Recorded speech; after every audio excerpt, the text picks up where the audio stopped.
All right, Alexander, let's talk about riots and attacks on the police and the police attack on civilians taking place in Greece.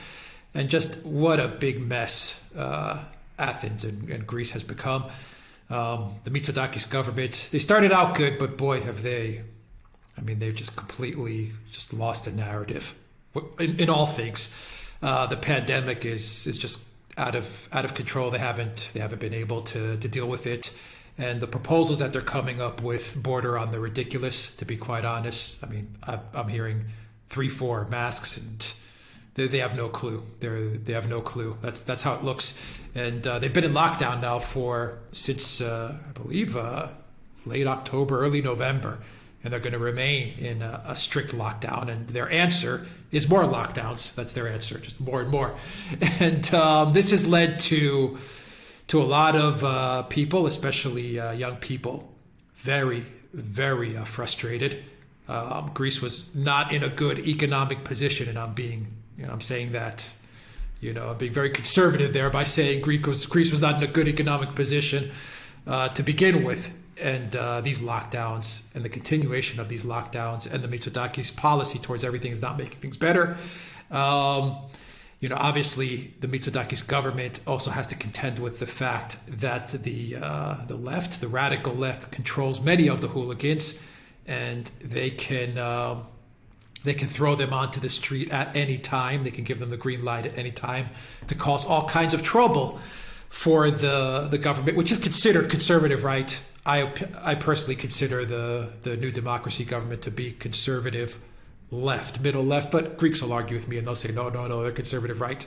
I don't think they are. I don't think Greece has an understanding what conservative right really means. But anyway, so what you had last week, you had a protester, someone that was a civilian who was being checked by the police. I guess he was the police are doing their routine checks that are happening all over Europe, and they beat the guy with their police stick, their baton, and we got it on film. We got the videos, and protests broke out, and the protesters came out and they injured police.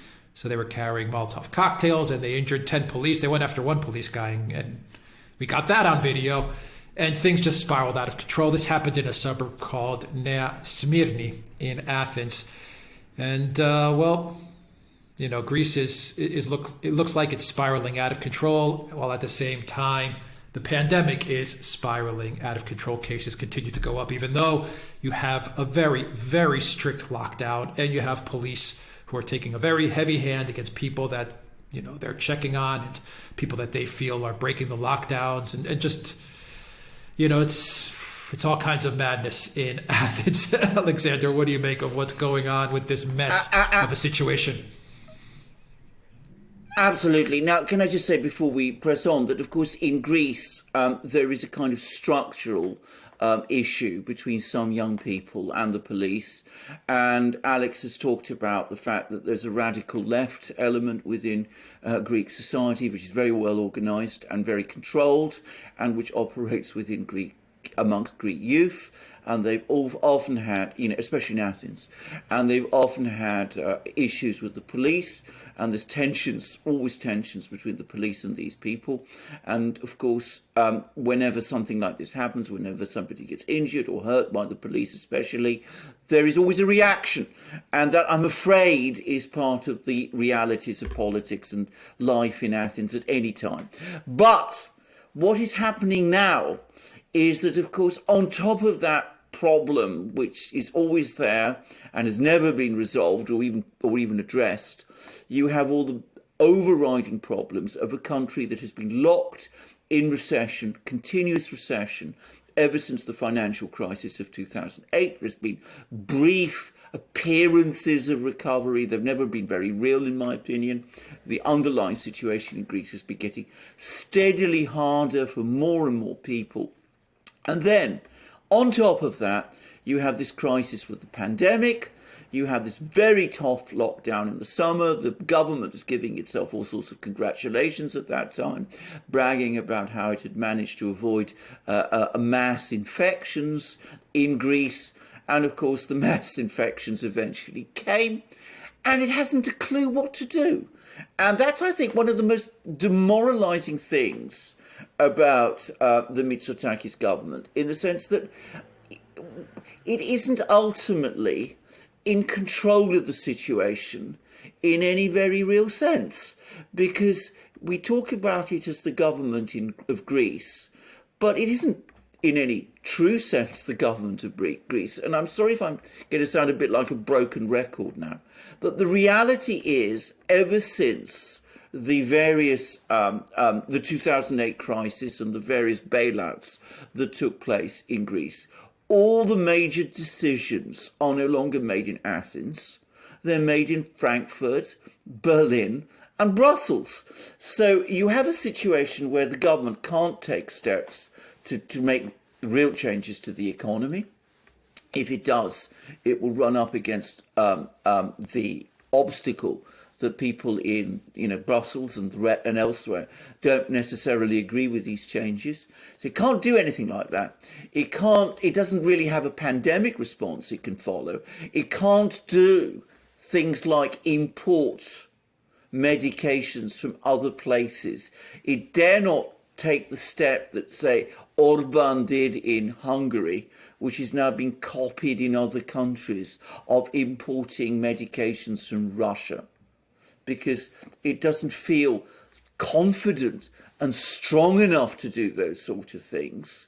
So the result is that you have a government that is hollow, and all it knows how to do is do these things that other European governments in the same situation do, which is resort to the same bag of authoritarian tricks, impose more lockdowns and still more lockdowns and still more lockdowns, because they at least give it an appearance of control, which it doesn't actually have.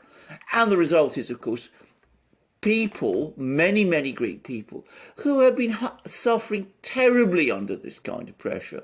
And bear in mind, Greece, because of its climate and because of its geography, is a country where a lot of people spend a lot of their time out of doors. I mean, it's very much part of the culture. You don't spend it in the house all the time. You go out of doors, you do various things, spend a lot of your leisure time out of doors. People are prevented from doing that. People are seeing the tourist season, it's at risk, or at least parts of it are at risk.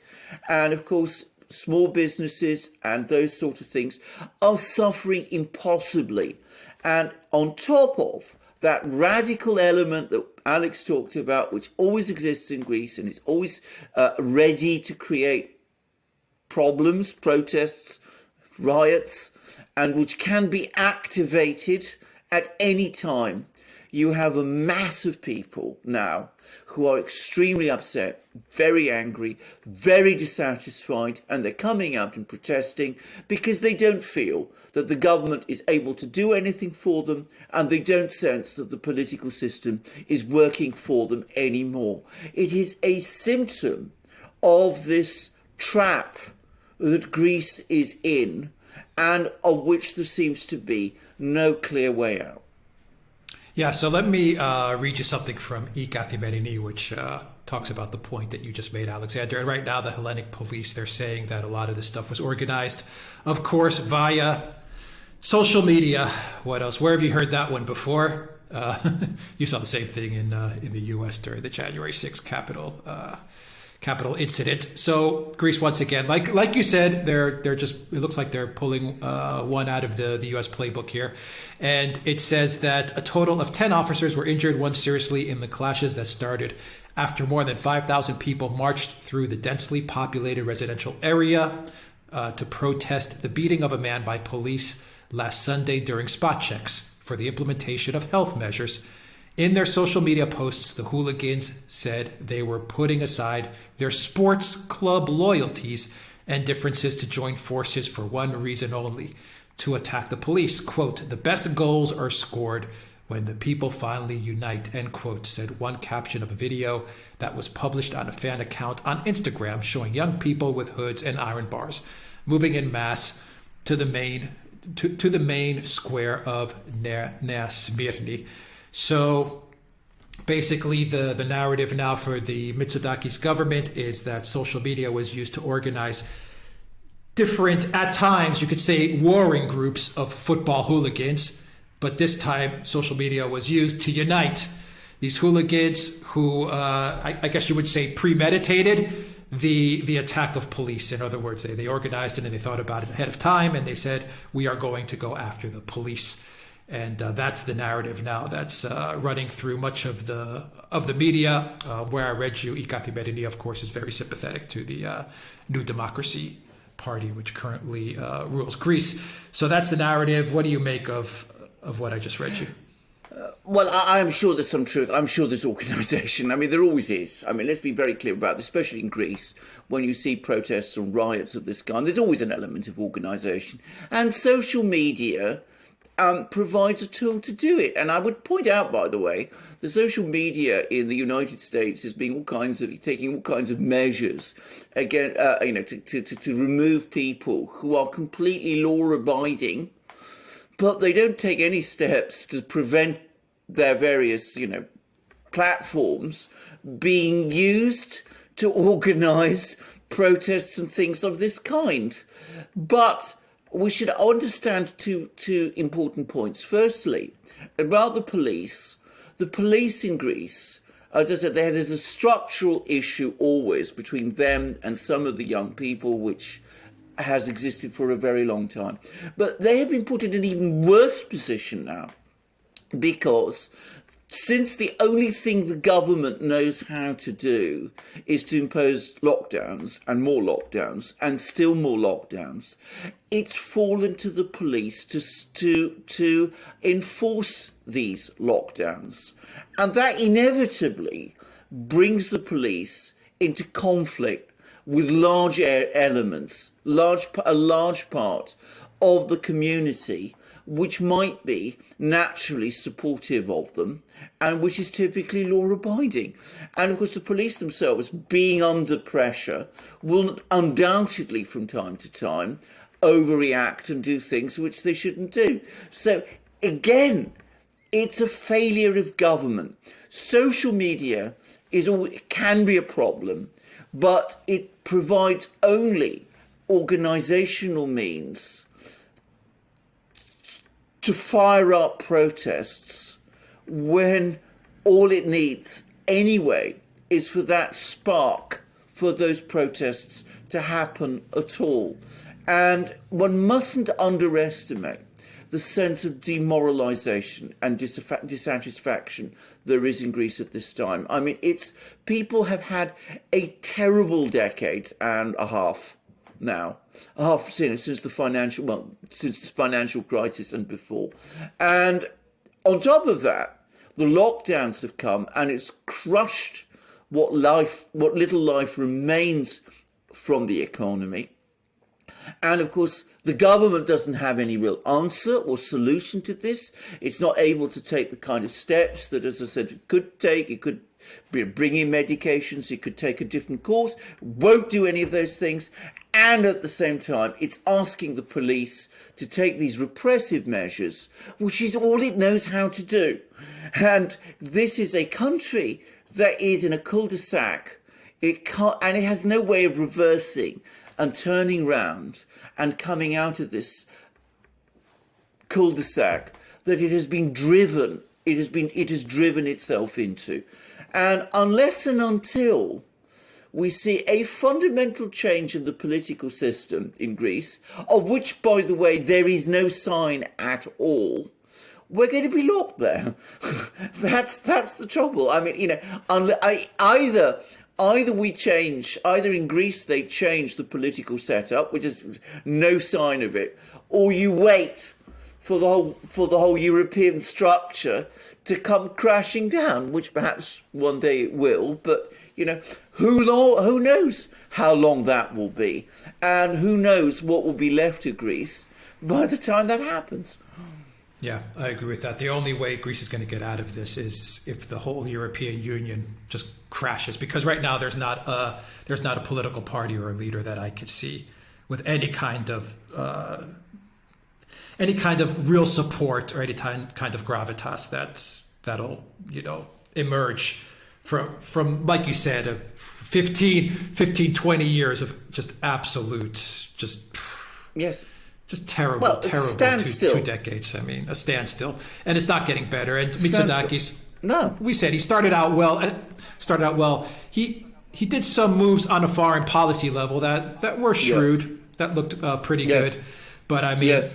ever since then, it's just been getting worse Yes. for him day after day. And Exactly. the problem is that, and we've said it many times, that Mitsotakis is comes from a very powerful, if not the most powerful, family in Greece.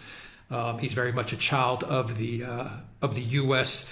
neoliberal system, elite neoliberal system, and he's playing that role perfectly, and he pretty much does as Merkel and the neoliberals in Brussels direct him to do, and that is crushing Greece right now. And as someone who lives in Greece off and on, I can tell you, the Greek people, they went from being crushed by the financial crisis and basically having a choice of either starting your own type of small neighborhood business and making a decent living, a respectable living, or working in a big, corporation getting 300-400 euros a month, 500 euros a month. That was your choice. So many Greeks, what they did is they gathered around with their friends and their families, and they opened up a lot of small neighborhood shops, coffee shops, bakeries, etc. And things started to improve a little bit over the years, a little bit.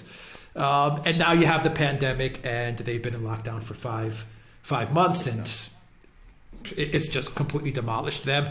Yes. And their tourism was non-existent last year. This year, even though Mitsotakis is pushing for he's pushing for the passport, once again to his detriment. He's been the most vocal person pushing for a travel passport. I don't think it'll help that much. I mean, they're opening up things for the UK, but they don't have any answers to anything, and they don't have the balls or the guts like Hungary or even Italy, which is now going to produce Sputnik 5. They've made an agreement to produce Sputnik 5 in Italy. Greece just doesn't have the political balls and guts to say to Angela Merkel and to the globalists and to the Soros and to all these people, F off, we're going to do what we want for the good of the country. They just don't have that in them right now, the leadership. Exactly. And of course, I would just finish by one thing, which is, of course, going all the way back to what we talked, the thing people often talk about, that corruption was one of the things that led Greece into the crisis. But it's this a situation where the government doesn't really function, and where people hold power, or what the appearance of power, but can't really do very much with it, is of course a breeding ground for corruption. And I suspect that there's probably an awful lot of that going on too, because that is almost inevitable in a situation of this kind. And Alex is absolutely right. We don't have any kind of political leader in Greece with the vision or indeed the understanding to take things forward. I mean, they don't really understand the nature of the problem. If we're talking about Mitsotakis, one gets the sense with him that he not only can't break with Merkel, but at some level he still believes that if he sort of does all the things that Merkel and people like her want him to do, that they'll come and help him, when of course they never will. I mean, that's one of the great paradoxes. It's like, what they say, the abusive relationship where you can't break out of it because you come back always asking for more, in the expectation that the sort of, the bully will at some point relent. And of course they never will. And they don't seem in Greece to understand that, or to really want to get on top of it. So we'll just have to see what happens. But at the present time, it's bleak times for Greece, and I'm afraid they look set to continue. And these protests that we're seeing are just a symptom of that. They're just an expression of it. They are what we see on the surface, but below that surface, it's exactly what Alex said. All those people who struggled to try and do something to set up their little businesses, their bakeries, their cafes, their shops, whatever, struggling to get their lives together under the weight of the financial crisis, have seen all that demolished overnight with no prospect of anything getting better for them at any proximate time. And it's not better even when you look at the left side of the government aisle either. I mean, you had radical left, Tsipras, and he was more of a stooge to Europe and Merkel. And that comes to my final question. Would it be fair to say that Greece as a whole, the political system and the people, because there is a lot of support for Europe, suffers from some sort of Stockholm Syndrome in a way? Because no matter how much they get beaten down by Europe, whether it's Europe coming in and just demolishing their financial institutions and their economy, or whether it's Europe pretty much, dictating to them how they're going to handle the pandemic or where they're going to buy what vaccine from whom and from where and how, it seems like no matter how much Europe just beats down Greece, Greece wants more Europe. And that is the essence of the problem. They can't shake this complex that they have to be, sitting at the table, across the table from van der Leyen and Merkel and Macron. It's like the Greeks want to be at the table with all these EU technocrats. They can't shake that. It's a Stockholm Syndrome type of complex. And until they shake that, I don't see them ever getting out of this mess. And when I mean mess, I mean everything. Absolutely. From the debt that they're in. The debt to GDP ratio has not fallen in 20 years either. I mean, it's at the same level. It doesn't fall. I mean, there is no way out. No. Absolutely correct. I mean, that's entirely right. I'm afraid you encounter many, many people in Greece who talk in exactly the way that you say. I mean, especially, people at all, many levels of society, but I have to say more at the sort of middle class level. They are obsessed with keeping Greece within the EU because they see that as somehow embodying Europeanism, making them feel somehow that they're part of a kind of modern world without, understanding that on the contrary, it's not far from raising them up. It's what's pulling them down. It's not just in Greece, by the way. You find that same kind of attitude in many other countries. And it's until that belief, which is, I have to say this bluntly, I find it irrational because it's so disconnected from reality. But until that belief changes, until it breaks down, you're not going to see any change in Greece. Things are continue to go backwards. All right, Alexander Berkers, thank you very much. I'm just going to finish with a somewhat sardonic point. It may surprise our viewers that there was a time when Greece was actually considered a major economic success story. Between the 1950s, when the government carried out a major financial reform, and the about 1980, it was achieving a 6 to 7% annual growth rate. People actually talked about the Greek miracle at that time. And I can remember, a sort of industrial base was even starting to emerge. And then the growth rate suddenly fell in the late 70s, early 80s. And of course, that was not disconnected to the fact that was exactly the time when Greece joined the European community, as it then was. And of course, it then went from being a slower growth rate to being, a permanent crisis.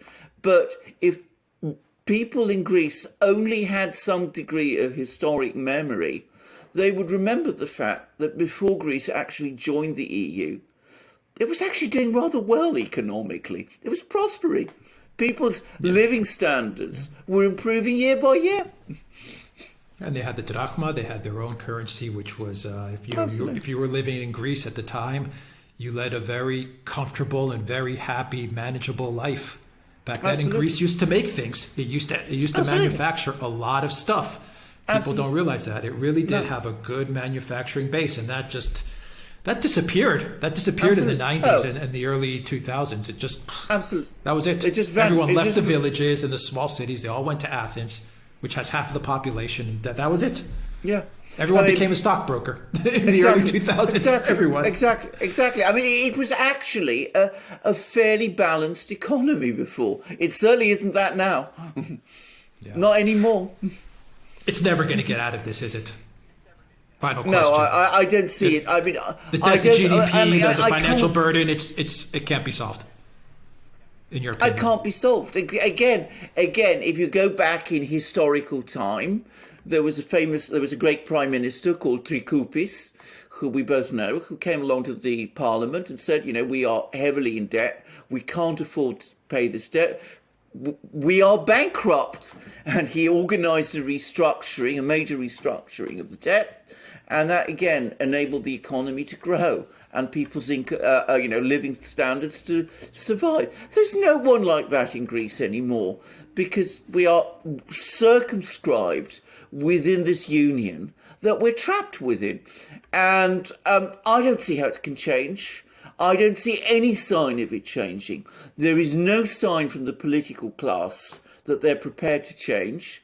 There is a large body of people in Greece who, as you rightly said, want to remain in the European Union, irrespective of what that does. So I don't see any sign of any change at all. It'll be the jailer, letting us out because the whole European Union comes crashing down before anything in Greece happens. Yeah. All right. We'll leave it there. Alexander Mercouris, thank you very much. Guys, Bitcoin, Ethereum, Litecoin, EMC2, and Hex, and what else? Monero. You'll find those links down below. PayPal, Patreon, Subscribe Star, BitChute, Odyssey, Rumble. Check us out on those platforms, especially Odyssey. Odyssey is a really nice platform.